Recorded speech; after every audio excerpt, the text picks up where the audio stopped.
morning! Sino ho mga first time? Pwede makita yung mga first timers. Wow, pwede palapakan natin mga first timers. Sino naman yung mga sponsors? Yung nag-imbita sa mga first timers, pwede makita yung mga kamay. Pwede ba palakpakan natin yung mga sponsors? Mga kaibigan, narinig nyo kanina si Dr. Ed Cabantog, yung ating presidente. Magaling ho ba siya magsalita? Maganda ho ba yung produkto?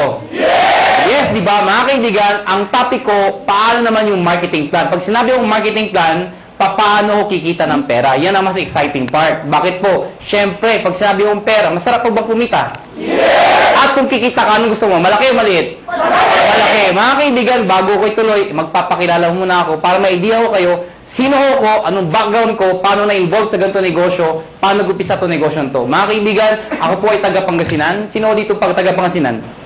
Uy, dami ah. Ako po ay pinanganak doon ako lumaki hanggang high school. Nag-migrate po ako sa Maynila, nag-college po ako. Ako po ay graduate ng physical therapy, graduate po ako sa UP. Opo, University of Perpetual. Ang pangalan ko po ay Raymond B. Asperin. Mas kilala ko sa pangalang John. Ang apelyido ko po ay Aspirin. Ang middle initial ko po ay B. Biogesic. Maniwala kayo sa hindi, totoo po yun. Ang nanay ko po ay C. Cortal. Nagtatawanan yung pangalan ko. Bakit? Di ba bainin yung pangalan ko? Kailangan nyo ako. So mga kaibigan, 1998, graduating student po ako. Ako po ay naimbita sa isang kumpanya. Hindi ko nababagat yung pangalan ng kumpanya. Ganito rin ho yun. Hindi ko alam kung anong seminar. Basta sabi sa akin, sponsor ko, sumama ka. Bakit? Basta sumama ka.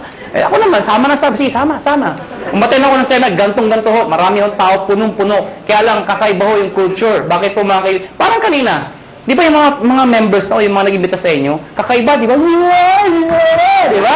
Eh, mga kapagpan mo, meron dito. Di ba? So, tapos pinag-uusapan sa gusto yumaman kami! So, sa madaling salita, ang dating ho sa akin, lokohan, hindi ho totoo. To cut the long story short, hindi ho ako nag-join. Eh, bakit ako na-involve? Paano ako napasali? Simple lang ho. Yung tao na imbita ho sa akin, kaklase ko, babae, siya ho tumuloy. Ako hindi. Pero hindi ko makakalimutan ito nangyari sa amin. July of 1998,